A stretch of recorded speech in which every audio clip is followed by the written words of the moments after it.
आज हम free body diagram के ऊपर कुछ न्यूमेरिकल करेंगे। A mass of 6 kg is suspended by a rope of length 2 metre from the ceiling. आपने 6 kg मास को एक रोप की हेल्प से छत से बांधा हुआ है। फिर आप क्या करते हो, एक 50 न्यूटन की फोर्स उसके बिल्कुल सेंटर में लगाते हो। उससे क्या होगा, वो जो रोप पहले सीधी थी वो थोड़ी सी टेढ़ी हो जाएगी और एक एंगल थीटा बना लेगी। किसके साथ? उस फोर्स के साथ जो आपने बिल्कुल उसके सेंटर पे दी हुई है। तो ये लेंथ आपकी 1 मीटर हो जाएगी, ये लेंथ भी आपकी 1 मीटर हो जाएगी। अब अगर मास किसी ऑब्जेक्ट का 6 kg है तो उसका वेट कितना हो जाता है? आप उसको एक्सेलरेशन ड्यू टू ग्रेविटी से मल्टीप्लाई करोगे तो ये हो जाता है 60 न्यूटन। तो वेट इज अ फोर्स।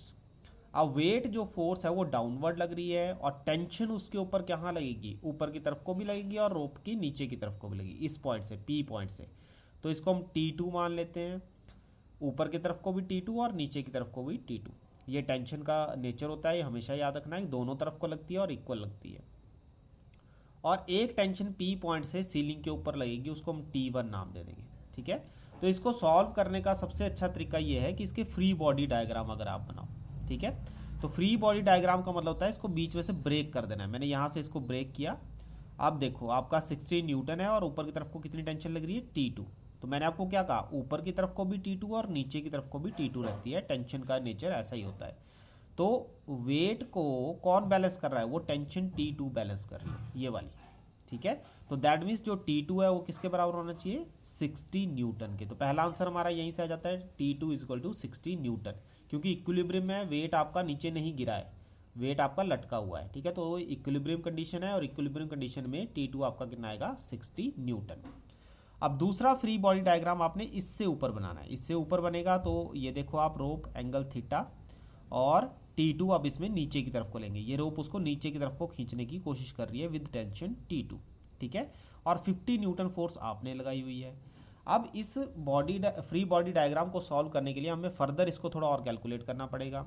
ये जो T1 आपकी टेंशन लगी है इस पे एंगल थीटा पे, ये देखो ये T1 टेंशन लगी हुई है। इसको मैंने रिजॉल्व कर दिया।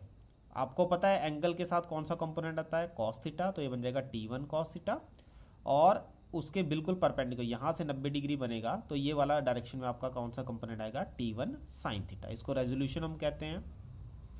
अब आप ध्यान दो, अगर इसमें कोई मूवमेंट नहीं हो रही है, इक्विलिब्रियम है, ठीक है, तो आपका जो T1 साइन थीटा है वो 50 न्यूटन के बराबर होना चाहिए और T1 कॉस थीटा आपका T2 के बराबर होना चाहिए। तो ये फ्री बॉडी डायग्राम मैंने दो बनाए हुए हैं। अब इसको फर्दर सॉल्व करते हैं। T1 साइन थीटा 50 न्यूटन और T1 कॉस थीटा किसके बराबर है?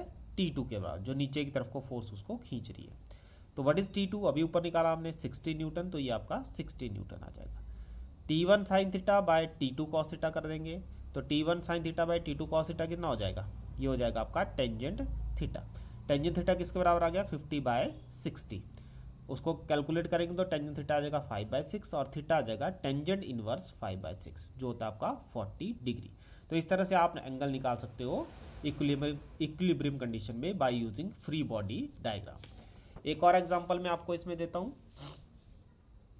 आपके पास 4 ब्लॉक्स दिए गए हैं, सबका मास mm लिया गया है और एक फोर्स F लगाई गई है इसमें, जो कि हॉरिजॉन्टल सरफेस पे लगाई गई है। ठीक है। अब आपने क्या करना है, हर एक जो ये आपके T1 T2 और T3 है, ये टेंशन जो लगी हुई हैं, ये आपने कैलकुलेट करनी है कि कितनी होनी चाहिए विद रिस्पेक्ट टू फोर्स।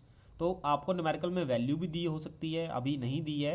अगर दी होगी तो आपने उस वैल्यू को पुट करके इसको कैलकुलेट करना है। तो हमने जनरल फार्मूला इसमें फॉर्मेशन की हुई है, फोर्स F माना है। अब ये चीज़ यहाँ पे भी अप्लाई होगी कि टेंशन दोनों तरफ रोप में लगेगी। ये वाला हिस्सा इसको अपनी तरफ खींचेगा और ये वाला हिस्सा इसको पीछे की तरफ को खींचेगा। तो टेंशन क्या रहेगी? T1 पीछे की तरफ को भी और आगे की तरफ को भी। वैसे ही T2 भी आपके आगे की तरफ भी फोर्स रहेगी और पीछे की तरफ रहेगी। और यहाँ पे टेंशन T3 आगे की तरफ भी और पीछे की तरफ को भी। अब इसको सॉल्व करने के लिए हमें क्या करना पड़ेगा, क्योंकि ये ब्लॉक सारे आगे की तरफ को मूव कर रहे हैं और हम मान रहे हैं वो एक्सेलरेशन A के साथ आगे की तरफ को मूव कर रहे हैं। ठीक है। तो मोशन आगे की तरफ हो रहा है, दैट मीन्स आगे की तरफ जो भी आपका वैल्यू आएगी वो आपकी ग्रेटर देन होगी पीछे वाली वैल्यू से। फ्री बॉडी डायग्राम बनाएंगे। फ्री बॉडी डायग्राम में पहले यहाँ से ब्रेक करेंगे, तो यहाँ से ब्रेक करेंगे तो आगे की तरफ F और पीछे की तरफ इसके ऊपर कौन सी टेंशन लग रही है? T1। क्योंकि आपका जो मोशन है आगे की तरफ हो रहा है तो फोर्स ज़्यादा होनी चाहिए और टेंशन कम होनी चाहिए, तभी वो ब्लॉक आगे जाएगा। तो F माइनस T1 आपका कितना आ जाएगा, मास इंटू एक्सेलरेशन, जो जिस इसको बोलेंगे Newton second law. Second law क्या कहता है, force is equal to mass into acceleration. तो ये है नेट फोर्स। नेट फोर्स किसके बराबर होगी, मास इंटू एक्सेलरेशन के बराबर। ठीक है, अब आप दूसरे फ्री बॉडी डायग्राम में आ जाओ, यहाँ से इसको तोड़ दो, आगे की तरफ को T1 और पीछे की तरफ को T2। तो ऐसे ही आपने इसको दूसरे डायग्राम को बनाना है, T1 और पीछे की तरफ को T2। अब क्योंकि ब्लॉक आगे जा रहा है तो इस केस में T1 बड़ा होना चाहिए और T2 क्या होना चाहिए, छोटा। तो T1 माइनस T2, ब्लॉक उसी स्पीड से जा रहा है इसलिए आपका मोशन ma ही रहेगा। ठीक है, चारों ब्लॉक बराबर स्पीड से चले हुए हैं। उसके बाद फिर आप तीसरे वाले डायग्राम में आ जाओ, यहाँ पे। अब यहाँ पे T2 आगे की तरफ लग रहा है और T3 पीछे इस ब्लॉक के ऊपर। तो T2 क्या होना चाहिए, बड़ा होना चाहिए T3 से। तो T2 माइनस T3 कितना आना चाहिए, ma। अगेन मोशन एक जैसा है तो ma ही रहेगा। अब लास्ट ब्लॉक में आ जाओ। लास्ट ब्लॉक में पीछे की तरफ तो कोई रोप नहीं है, तो दैट मीन्स पीछे की तरफ टेंशन नहीं होगी, सिर्फ T3 आगे की तरफ को ही लग रहा है। तो जो T3 होगा वो सीधा ही ma के बराबर होगा, इसमें माइनस कुछ नहीं हो रहा क्योंकि पीछे की तरफ कोई फोर्स नहीं लग रही है। तो अब आपने इसको लास्ट से शुरू करना है। T3 हो गया आपका ma, यहाँ पे T3 वैल्यू पुट करेंगे तो आपका T2 कितना आ जाएगा, T3 प्लस ma। ये वाला माइनस है उधर चला जाएगा तो T3 प्लस ma हो जाएगा। तो T3 अभी कितना निकाला, ma, तो ma प्लस ma कितना हो जाएगा, 2ma। तो T2 कितना आ गया, 2ma। अब इस इक्वेशन में T2 की वैल्यू पुट करेंगे तो T1 कितना आ जाएगा, 3ma। ठीक है, और जो ये T1 है इसको आपने ये वाली इक्वेशन में वैल्यू पुट करना, तो आपका F कितना आ जाएगा, 4ma। तो यहाँ से ma निकालेंगे, ये बन जाएगा F/4। अभी ये जो ma की वैल्यू है ये आपने 1 2 3 इक्वेशन में डाल देनी है। तो ma कितना है, F/4, तो T3 कितना आ गया, F/4। फिर आपने सेकंड में डालो ma F/4, तो 2 भी साथ में आएगा तो बन जाएगा 2F/4। तो आंसर आएगा F/2। यहाँ पे ma की वैल्यू डालो F/4 तो ये बन जाएगा 3F/4। तो इस तरह से आप क्या कर सकते हो, टेंशन की वैल्यू T1 T2 T3 की कैलकुलेट कर सकते हो by using free body diagram. अगर आपको एग्जाम में F की वैल्यू दी होगी तो आप इसमें F की वैल्यू पुट कर लेना, उससे भी आपका रिजल्ट आ जाएगा। ठीक है, तो आज के लिए इतना ही।